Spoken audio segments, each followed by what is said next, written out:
नमस्कार, बहुत बहुत स्वागत आपका अनादि टीवी पर। मैं हूं आपके साथ पारुल। आज बात करेंगे सच, साजिश, सबूत। वाराणसी के ज्ञानवापी केस की सर्वे रिपोर्ट के फोटो वीडियो भी लीक हो गए हैं, ऐसी खबरें हैं। इसे लेकर मुकदमे के वादी हिंदू पक्ष और प्रतिवादी मुस्लिम पक्ष ने बड़ी साजिश की आशंका जताई है। हिंदू पक्ष का कहना है कि जिला कोर्ट से उन्हें मिले लिफाफे सील्ड हैं। ऐसे में वीडियो फोटो का लीक होना एक बड़ा सवाल है। हिंदू पक्ष जिला जज की कोर्ट पहुंचे, सीलबंद चारों लिफाफे वापस करने, वीडियो फोटो लीक होने की जांच की मांग की। इस पर अदालत ने सुनवाई के लिए 4 जुलाई की डेट दी है। मुस्लिम पक्ष का कहना है कि वीडियो फोटो किसे मिला है ये सभी जानते हैं। ऐसे में वो भी कोर्ट में अपनी आपत्ति दाखिल करेंगे। वो मांग करेंगे कि जिस किसी की वजह से भी ज्ञानवापी परिसर के फोटो वीडियो लीक हुए हैं उनके खिलाफ कड़ी कार्रवाई हो। आपको ये भी बता दें कि ज्ञानवापी को मां श्रृंगार गौरी बताकर मुकदमा करने वाली जो सभी महिलाएं हैं, उनको ज्ञानवापी परिसर के सर्वे से संबंधित फोटो वीडियो की सीडी सोमवार शाम को कोर्ट से सीलबंद लिफाफे में मिली थी। लेकिन वीडियो लीक होने के बाद महिलाओं ने इसे कोर्ट को वापस करना चाहा, जिसे कोर्ट ने वापस नहीं लिया। तो आज इसी को लेकर हम चर्चा करने वाले हैं। सवाल कई हैं कि आखिर कब तक इस मामले को लेकर इस तरह के एफएन बर्थ चलते रहेंगे, क्योंकि अब इसके बाद भी अगली तारीख मिल गई है। अब देखना यह होगा कि सच क्या है और इसके जो सबूत बताए जा रहे हैं उसमें कितना दम है और क्या वाकई से लेकर साजिश की जा रही है। पहले इस पर जो प्रतिक्रियाएं आई हैं वो आप सुनिए। कोर्ट में है, कोर्ट में उन्होंने अपने तथ्यों को रखा हो गया। मुझे लगता है कि कोर्ट जो भी निर्णय करेगा तथ्यों के आलोक में वो बेहतर निर्णय होगा, उसे सभी को स्वीकारना होगा। तो कभी ज्ञानवापी हो गया, कभी मथुरा हो गया, कभी राम मंदिर हो गया, कभी वृंदावन हो गया। तमाम सारे मामलों में भारतीय जनता पार्टी लोगों को उलझा करके रखेगी। हमारे नौजवान का भी कोई कैरियर है, इन नौजवानों का भी कोई सपना है आगे बढ़ने का और ऊंचाइयों का सपना है इनके, और इनके माँ बाप का भी कुछ सपना है कि हमारे नौजवान आगे बढ़ेंगे, रोजगार मिलेगा, देश कैसे तरक्की करेगा, देश कैसे उन्नति के रास्ते पे जाएगा, देश की अर्थव्यवस्था कैसे सुधरेगी। इस पे भारतीय जनता पार्टी के लोग नहीं बात करेंगे। कोर्ट में है, कोर्ट में उन्होंने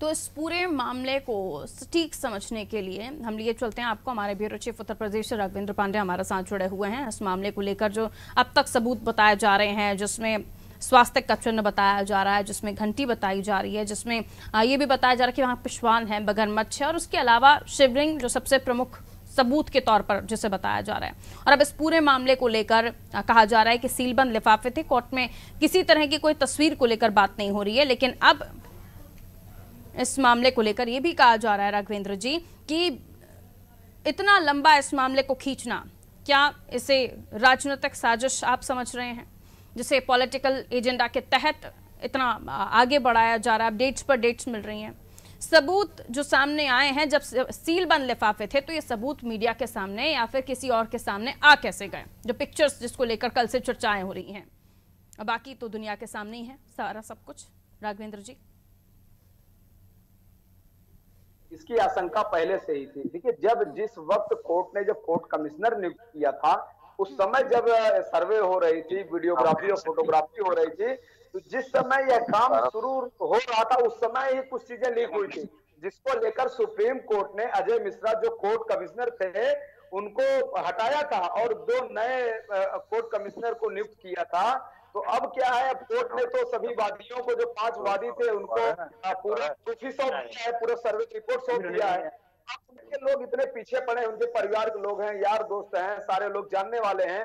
अब कौन कहां से कैसे लीक कर दिया, खैर जो जिम्मेदार लोग होंगे कोर्ट निश्चित रूप से कुछ फैसला उनके ऊपर जरूर लेगी। लेकिन जिस शपथ के साथ, जिस विश्वास के साथ कोर्ट ने उनको सर्वे रिपोर्ट दिया था कि ये पब्लिकली इसको लीक नहीं करना है, ये केवल आपके लिए है, क्योंकि आप लोग मुकदमा लड़ रहे हैं और आपको ये सहायक होगा, यह सब जो सर्वे रिपोर्ट है, क्योंकि आप इसके बेस पर आप अपनी आगे की तैयारी शुरू करेंगे और सवाल जवाब इसी आधार पे होगा।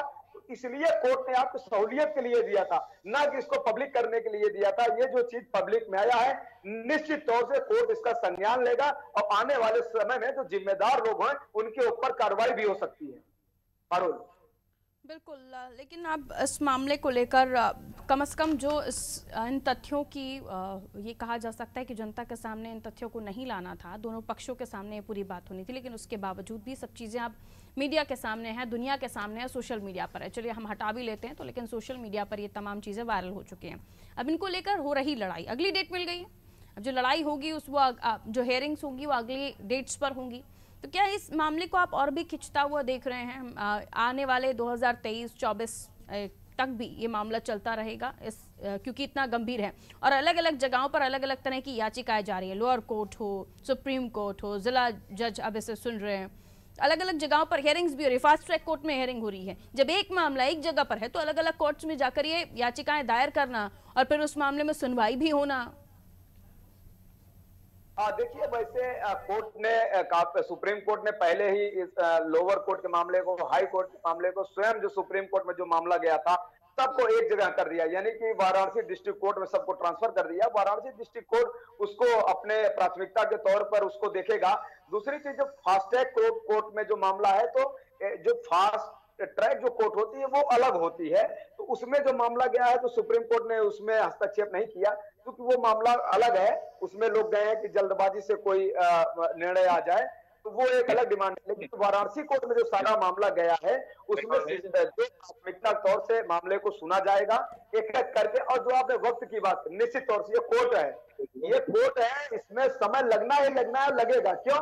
प्रतिदिन एक नई याचिका आ रही है, प्रतिदिन एक नए विषय आ रहे हैं और प्रतिदिन याचिका करता आ रहे हैं, उनके वकील आ रहे हैं, अब नए नए दलीलें आ रही हैं, नए नए चीजें आ रही हैं, तो ये चीजें खींचेंगी और ये लंबा जा सकता है। ये कोई नहीं कह सकता कि कब तक डिसीजन आएगा। क्यों ये सुनवाई का वक्त है, अभी इसको सुना जा रहा है, समझा जा रहा है, हर एक विषय को कोर्ट गंभीरता से देख रहा है कि आप, और वो भी किसी को रोक नहीं रहा है कि आप आइए, सबके सवाल का स्वागत है, जो भी आप सवाल करना चाहते हैं सबको कोर्ट सुनेगा, सबको सुनने के बाद, देखने के बाद ही वो अपना डिसीजन सुनाएगा। जी पारुल। अयोध्या राम मंदिर मामले में हमने देखा था कि दो ही पक्ष थे और उन्हीं के बीच में सारी बातचीत हो रही थी, उन्हीं दोनों के लिए हेयरिंग्स भी हो रही थी कोर्ट में।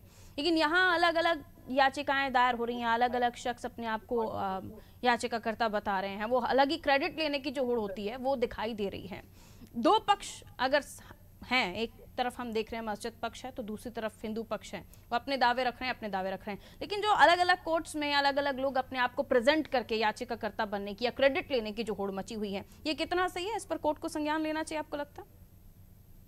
देखिए, कोर्ट जरूर संज्ञान लेगा। कोर्ट इन लोगों के सारे दलीलों को अपने पास ले लेगा और वो प्राथमिकता के तौर पर इन सब का समाधान करेगा। देखिए, अभी आपको तो कुछ ऐसे सवाल दिखेंगे जो आपको खुद विश्वास नहीं होगा। जैसे अभी कुछ दिन पहले पंडित जी ने किया था कि मंदिर के नीचे खजाना पड़ा है।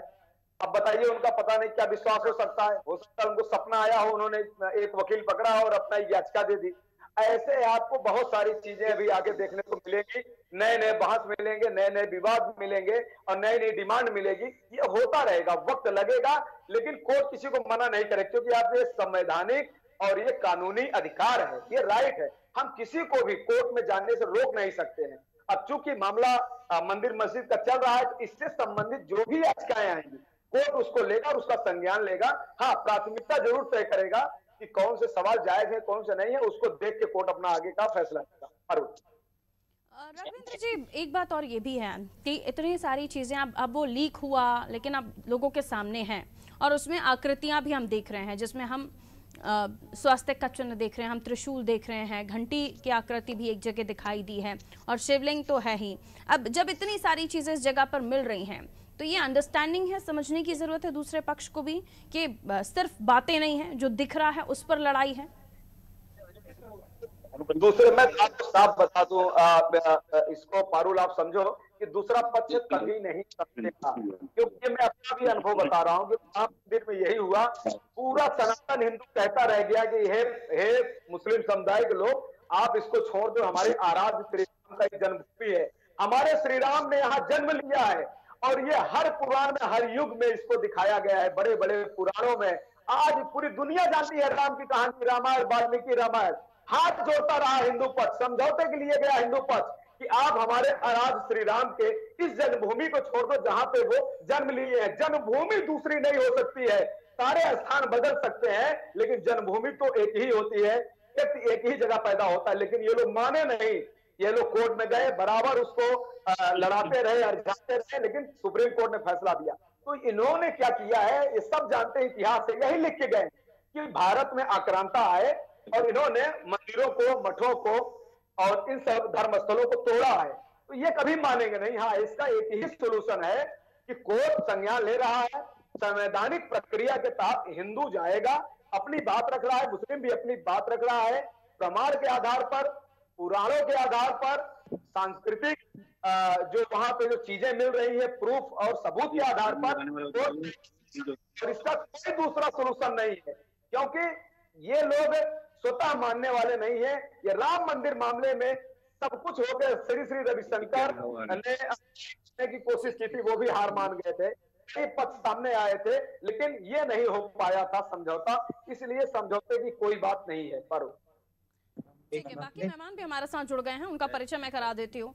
अशोक पांडे जी, प्रवक्ता बीजेपी से हमारे साथ जुड़े हैं। अशोक जी, बहुत बहुत स्वागत करते हैं। आवाज मिल रही है तो प्लीज रिप्लाई कीजिएगा। श्री महंत नारायण गिरी हमारे साथ जुड़ गए हैं, राष्ट्रीय प्रवक्ता अर्जुन अखाड़ा के। महंत गिरी साहब, बहुत बहुत स्वागत आपका अनादि टीवी पर। अहमद जावेद साहब, मुस्लिम स्कॉलर हैं आप। जावेद साहब, आपका भी बहुत बहुत स्वागत करती हूँ। सबसे पहले महाराज जी, आपसे मैं शुरुआत करूंगी महंत साहब, कि जिस तरह से अब ये वीडियो लीक की बातें सामने आ रही हैं, कहा जा रहा है कि जब लिफाफे खुले ही नहीं, वीडियो लीक कैसे हो गया, और तमाम तथ्यों का वहां पर मिलना, शिवलिंग के साथ ही नहीं, अब दावे कुछ और तस्वीरों के साथ होने लगे हैं जो अब सोशल मीडिया पर भी वायरल हैं, और इसी के साथ कोर्ट में ये मामला और अगली तारीख मिल जाना। इस पूरी बात पर आपका क्या जवाब होगा महंत नारायण गिरी महाराज? आवाज मिल रही है महंत नारायण गिरी जी आपको?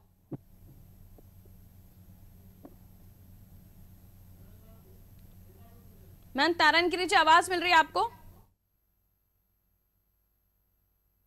चलिए महंत जी, आवाज मिल रही हो तो मुझे बताइएगा आप, मैं लौटूंगी जब तक आपके पास, दोबारा हम उनके पास जाएंगे। अशोक पांडे जी बीजेपी से हमारे साथ जुड़े हुए हैं। अशोक पांडे जी, फिर एक तारीख मिल जाती है, फिर अब हियरिंग्स होंगी, ये मामला आगे तक चलेगा। आरोप ये लग रहे हैं आप लोगों के ऊपर कि तमाम मसलों से हटकर इस मसले पर आप लोग ध्यान केंद्रित करना चाहते हैं। जो सपा की तरफ से हमारे पास बाइट आई उसमें यही उनका आरोप है, तमाम मसलों से तरफ इस मसले पर केंद्रित करना चाहते हैं लोगों की सोच, लोगों के विचार, ताकि कुछ और ना सोच सके आपका वोटर, और इसीलिए इस मामले को आप चुनाव तक भी लेकर जाएंगे। लेकिन इसीलिए भी लगातार इस पर हियरिंग्स मिल रही हैं।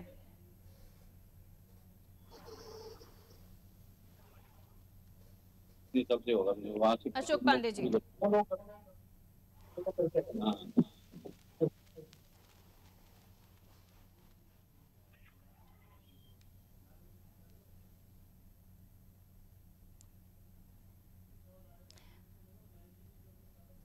अहमद जावेद जी, आपको आवाज मिल रही है? जी हाँ, आवाज। आपका क्या रुख है इस पर सर? आपके क्या विचार हैं इसको लेकर, जब तमाम सबूत वहां पर, तमाम इमेजेस सामने आ गई हैं, जो ये कहा जा रहा है कि वीडियो लीक हुआ है, कोर्ट में जो लिफाफे बंद वीडियो फोटोग्राफ्स दिए गए थे वो सामने हैं, और वहां पर जो आकृतियां मिली हैं उसको भी लेकर चर्चाएं हैं, क्या कहेंगे आप इस पर जावेद साहब?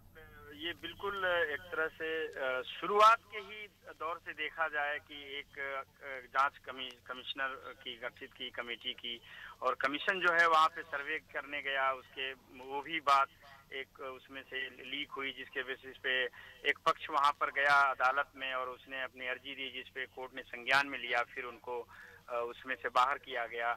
लेकिन कल वाली जो घटना है वह अप्रत्याशित है, रीजन बिहाइंड की इसके बावजूद भी ये मालूम है कि कोर्ट के सारी सुपरविजन में हो रहा है, और कुछ ही देर में उन महिलाओं को हैंडओवर करने के बाद लीक हो जाता है। तो इससे ये महसूस होता है कि इतना सीरियस और गंभीर मुद्दा प्रशासनिक तौर पे या जुडिशियल प्रोसेस में कैसे हो रहा है। अगर ये इसका एक नुक्ते नजर ये है कि इस तरह का अगर हो रहा है, इट मीन सीरियस कंसर्न नहीं है, उसमें प्रशासनिक बात जब आएगी तब प्रशासन देखेगा। लेकिन जुडिशियल प्रोसेस में कोर्ट संज्ञान में लेगा, कब लेगा, कितना वक्त लगेगा। लेकिन जो मीडिया में चल रहा है, पूरे हिंदुस्तान में एक अजीबोगरीब माहौल बना है, और आप उसको देखेंगे कि इसी पैटर्न पे लखनऊ में कल हुसैनगंज में एक वहाँ पे बीजेपी के प्रवक्ता और कह सकती हैं आप वहाँ का पदाधिकारी है, वो वहाँ पे कॉल करता है कि मैं जो है वहाँ पे अभिषेक करूंगा, जलाभिषेक करूंगा। तो ये बहुत वाइडली स्प्रेड हो रहा है। अगर इस पे कोर्ट संज्ञान में नहीं लेती है कि अगर इतने विषय गंभीर हैं, इनका किस तरह से मीडिया ट्रायल होगा। मीडिया ट्रायल पहले हो जा रहा है, जिससे आवाम को एक शक और काफी असुरक्षा महसूस कर रही है। मैं समझता हूं कि कोर्ट जरूर इसको संज्ञान में लेगी और इस पे प्रोसिक्यूट करेगी उनको। बिल्कुल, इस मामले को कोर्ट को संज्ञान में लेना चाहिए। राघवेंद्र जी, यही बात निकलकर सामने आ रही है। कितना संवेदनशील मसला है, इस मामले में इस तरह की लापरवाही या इस तरह की त्रुटि होना या किसी तरह से साजिशन ये सब करना, ये कैसे मुमकिन है? और अगर ये सामने सारी चीजें कोर्ट की आ गई हैं तो इस मामले पर किस तरह से कड़ी कार्रवाई होगी और वो कौन लोग होंगे जो इस मामले में दोषी कहलाएंगे? पहली जिम्मेदारी तो उनकी ही बनती है जिनको वाराणसी कोर्ट ने जिनको ये पूरी रिपोर्ट सौंपी है।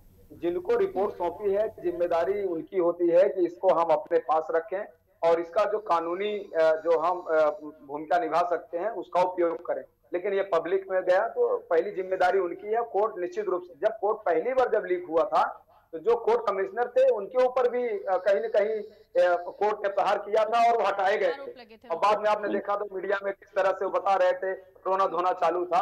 तो ये चीज आप देख सकती हैं कि यहाँ भी कोर्ट कुछ न कुछ, अब चूंकि आने वाले जो 8 जुलाई को जो अगली नेक्स्ट हेयरिंग है उसमें पता चलेगा कोर्ट क्या टिप्पणी करेगा।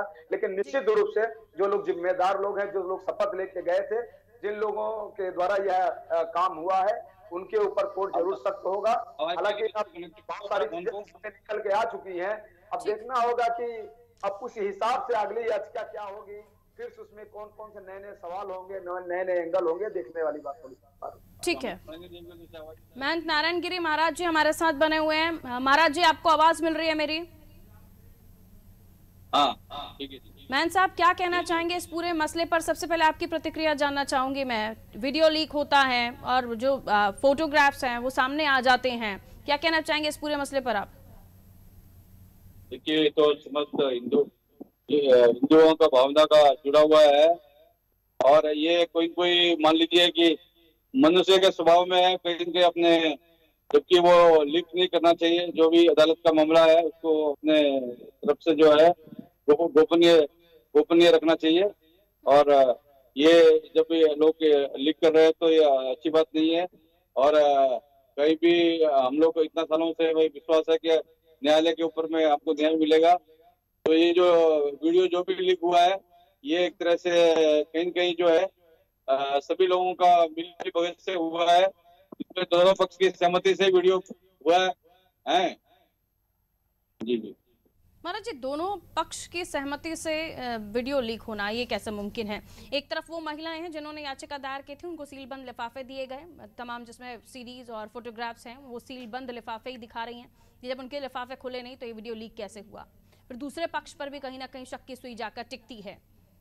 और इस वीडियो का इस तरह से सार्वजनिक हो जाना, जो गोपनीय दस्तावेज हैं, फिर कार्रवाई पर भी सवाल उठते हैं। दूसरा पक्ष या आप लोग भी ये बात कर सकते हैं कि जब दस्तावेज सिक्योर नहीं है फिर निष्पक्षता पर भी बात आ जाती है। क्या कहेंगे?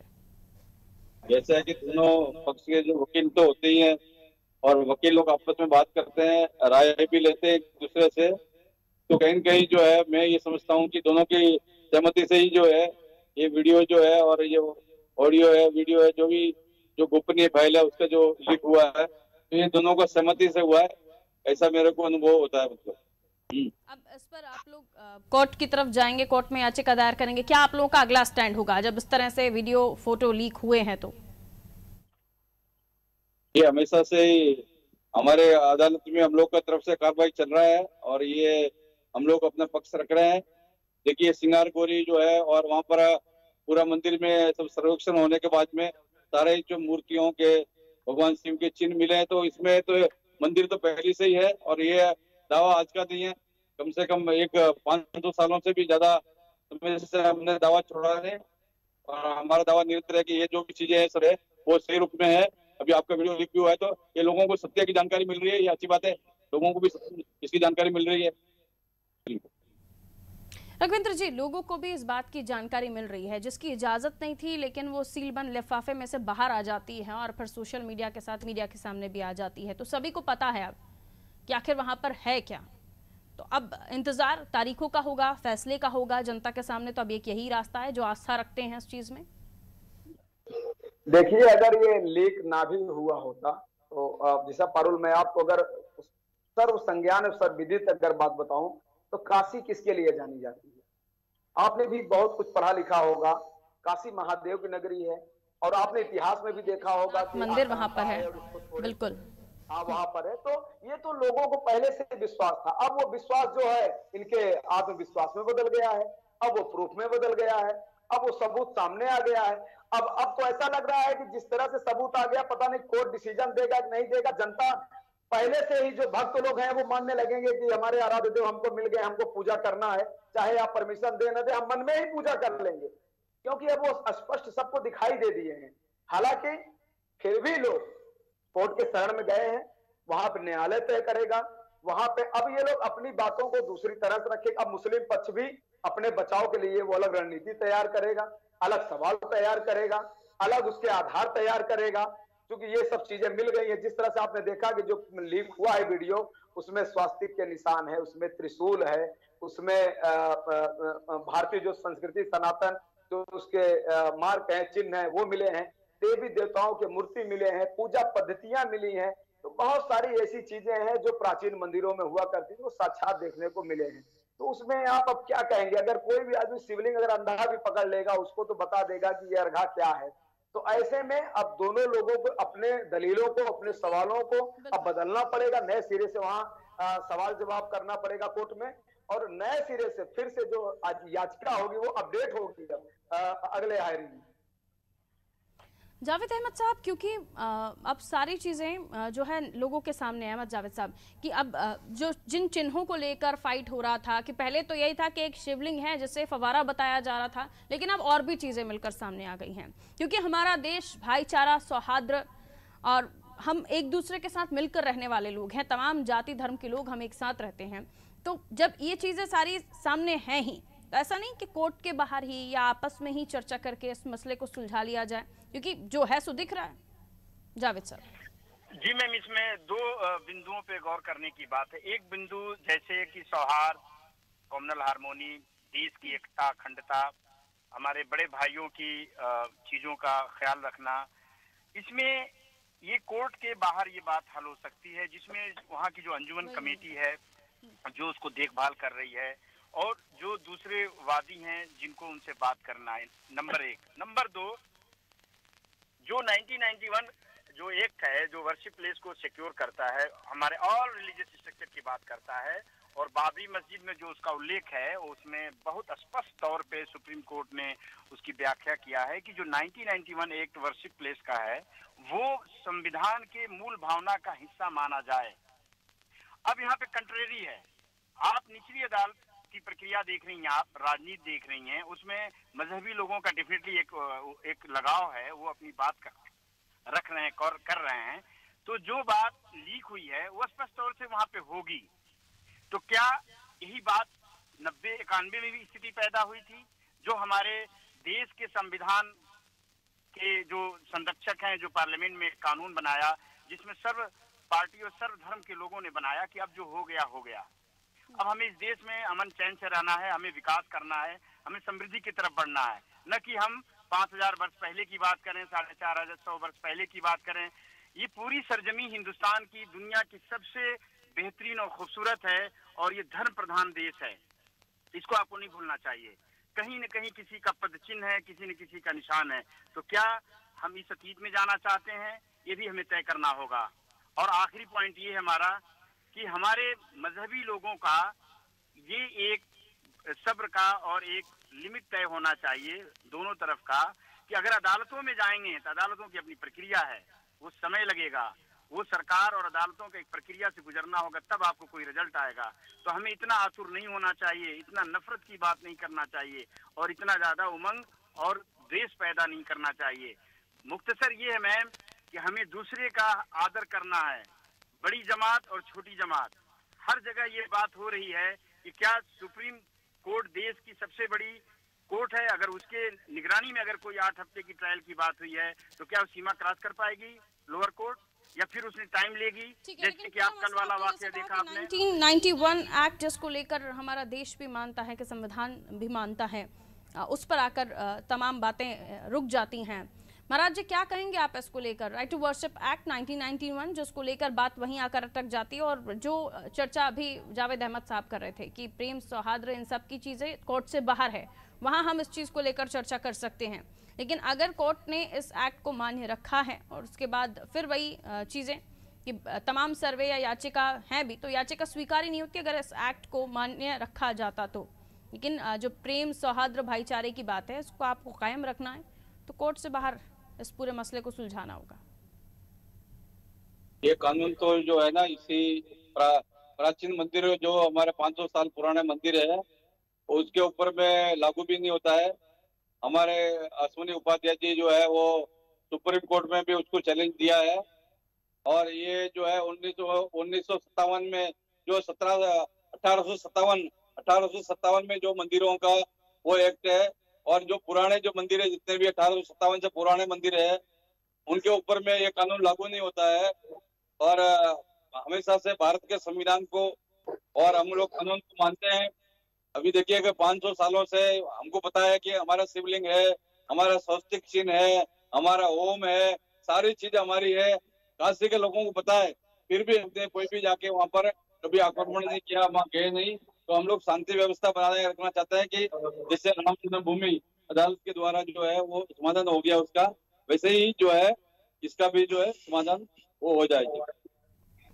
ठीक है, अशोक पांडे जी बीजेपी से हमारे साथ जुड़े हैं। अशोक पांडे जी, बहुत बहुत स्वागत। अभी जो खबरें निकलकर सामने आती हैं, वीडियो फोटोज का लीक होना, क्या कहेंगे इस पर आप?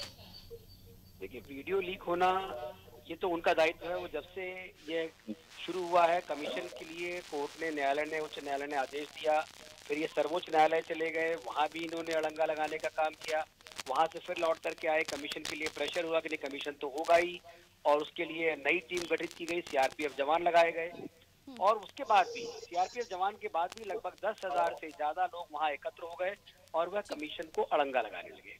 फिर भी कमीशनिंग हुई, कमीशन ने अपनी रिपोर्ट न्यायालय के पटल पे रखी, न्यायालय के पटल पे भी इन्होंने तारीख लेकर के हिला हवाली करने की कोशिश की, और ऊपर भी जाकर के उन्होंने कहा कि साहब, हम जब ये जान गए कि वहाँ पे शिवलिंग निकला है, और यह शिवलिंग जो है वो करोड़ों हिंदुओं के आस्था का प्रश्न है, उनसे जुड़ा हुआ है, ये बिल्कुल भयभीत भी नहीं हुए कि इसमें हम कुल्ला करते थे, इसमें अपना वजू करते थे। सर, ये सारी बातें हम रोज ही कर रहे हैं। मुझे ये बताइए, अगला स्टैंड बीजेपी का क्या होगा अगर ये बात सामने आ रही है कि वीडियो फुटेज लीक हुए हैं, और जो एनवेलप उन महिलाओं को मिला था वो सील्ड है अभी भी, तो ये कहाँ से लीक हुए, इस पर आगे क्या होना चाहिए, किस तरह की कार्रवाई होनी चाहिए, इस पर आपकी टिप्पणी दीजिए सर, जल्दी से। ये कहना चाह रहा हूँ कि जो परिसर वहाँ पर है, जिस प्रकार से वो सील्ड है, तो ये अब भीड़ तंत्र एकत्र करके न्यायालय को डराने का प्रयास कर रहे हैं। यह पूरा प्रयास कर रहे हैं क्योंकि अटकाना, भटकाना और लटकाना इनके स्वभाव में है। ठीक है, अगर आपको ये बिल्कुल भी नहीं लगता कि सब चीज बिल्कुल सही है, दुरुस्त है, आप उस पर काबिज हैं। तारीख दी, अटकाना, लटकाना, ये सब चीजें कोर्ट पर छोड़िए, क्योंकि वहीं हियरिंग हो रही है। अब यहीं इस पूरे मामले का पटाक्षेप होना है तो कोर्ट में ही होना है, वहां से जो फैसला आएगा दोनों पक्ष मान्य करेंगे। ये भी अभी तक चर्चाएं हो रही, समय इजाजत नहीं देता। सर, बहुत बहुत शुक्रिया हमारे साथ जुड़ने के लिए। माफी के साथ आप भी लेट जुड़े क्योंकि हमारे साथ। बहुत बहुत शुक्रिया आप सभी का हमारे साथ चर्चा में जुड़ने के लिए। तो उत्तर प्रदेश की हम बात करते हैं, ज्ञानवापी मामला इन दोनों चर्चा में है ही, रोज कुछ न कुछ उसमें निकल कर सामने आ रहा है। अब जो लिफाफे, जो सीलबंद लिफाफे कोर्ट ने दोनों पक्षों को दिए थे, हिंदू पक्ष की महिलाओं का कहना है कि वो सीलबंद लिफाफे उनके पास हैं, लेकिन दूसरा पक्ष इसको लेकर भी आरोप लगा रहा है कि जब उनकी तरफ से भी वो सीलबंद ही हैं तो ये वीडियो फुटेज लीक कैसे। अब इसको लेकर लेकिन दुनिया के सामने सारी चीज़ें हैं, क्या क्या वहाँ पर तथ्य मिले हैं, उन तमाम चीज़ों को लेकर अब डिबेट, चर्चाएं शुरू हो गई हैं। फिलहाल मुझे दीजिए इजाजत, और खबरों के लिए आप देखते रहिए नादिक टीवी। नमस्कार।